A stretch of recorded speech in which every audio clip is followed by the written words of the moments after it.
Hey, salut tout le monde, c'est Tricky, mais aujourd'hui on se retrouve pour parler de la Super NES Classic Mini sortie ce 29 septembre. On va donc tout d'abord analyser la console et je vous donnerai ensuite mon avis pour savoir si elle vaut vraiment le coup.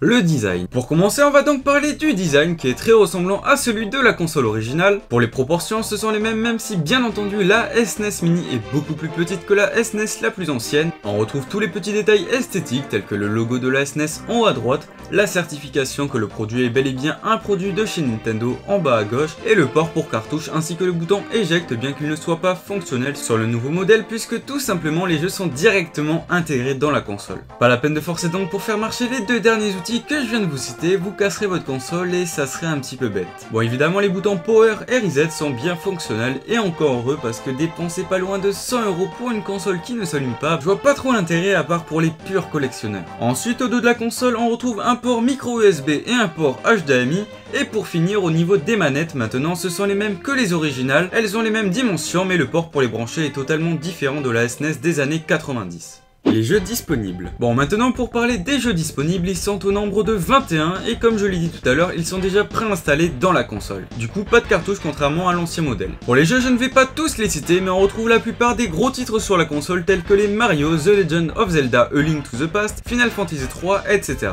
Comme vous le voyez, j'ai mis la liste à l'écran et parmi ces 21 jeux, il y en a un, Star Fox 2, qui n'est jamais sorti sur la console originale et qui est débloquable après avoir réussi le premier niveau de Star Fox, l'un de mes plus gros coups de cœur sur la NES.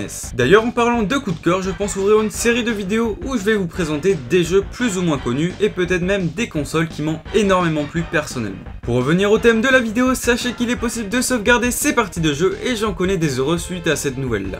Comme j'aime bien tout analyser en détail, j'ai tout de même relevé un petit point négatif, c'est tout simplement qu'il n'est pas possible pour le moment, tout comme sur la NES Classic Mini sortie l'an dernier, en espérant que ça arrive un jour, d'ajouter des jeux via une clé USB ou même une carte SD. Autre défaut, c'est que les jeux sont en anglais et donc pour ceux qui ne maîtrisent pas trop cette langue, je peux vous dire qu'on ne prend pas vraiment plaisir à y jouer.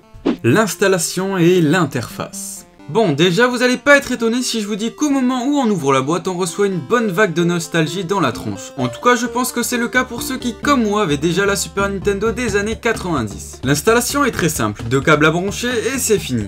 Au niveau de l'interface maintenant, c'est exactement la même que sur la NES Classic Mini, donc pour ceux qui ont cette console que je viens de citer, vous n'aurez vraiment pas de mal à manœuvrer ce tout nouveau bijou. Pour les autres, on retrouve donc un menu assez simple mais toujours très sympathique avec tous les jeux disposés en ligne dans une qualité de haute définition et la barre de tâches juste au-dessus. Effectivement, c'est un menu où on s'y retrouve plutôt facilement. Mon avis sur cette toute nouvelle console. Bien, maintenant que je vous ai présenté la console, je vais vous donner mon avis et je vais répondre à la question qu'on s'est posée au début. Est-ce que cette réédition vaut-elle vraiment le coup ?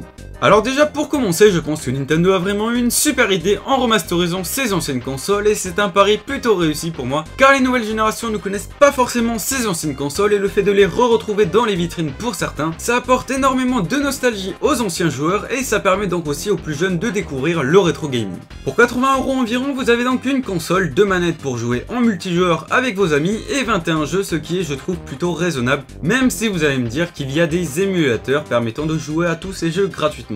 Après c'est bien beau les émulateurs, mais il faut avouer qu'avoir une petite SNES Mini pour un prix abordable dans son salon ou dans sa chambre, je trouve que ça a de la gueule franchement. Et puis en plus cette console risque de devenir un produit de collection dans quelques années, alors les collectionneurs ou ceux qui hésitent encore à se l'acheter, n'hésitez plus et foncez vous la prendre car elle va sûrement se vendre comme des petits pains. Moi personnellement je ne sais pas si je vais me l'acheter car je suis encore étudiant et même si le prix est abordable, je ne peux pas forcément me l'offrir, mais bon j'ai eu la chance de voir un ami l'ouvrir à côté de moi et franchement la nostalgie était plus que présente. Et donc en conclusion, oui cette console vaut largement le coup car 21 jeux, 2 manettes et une console pour un total de 80 € c'est presque cadeau. Sur ce les amis c'est la fin de la vidéo, j'espère qu'elle vous aura plu, si c'est le cas n'hésitez pas à la liker, à vous abonner et pourquoi pas à la partager. Et moi je vous dis à la prochaine pour en apprendre un peu plus sur le monde du jeu vidéo, c'était Tricky, ciao tout le monde.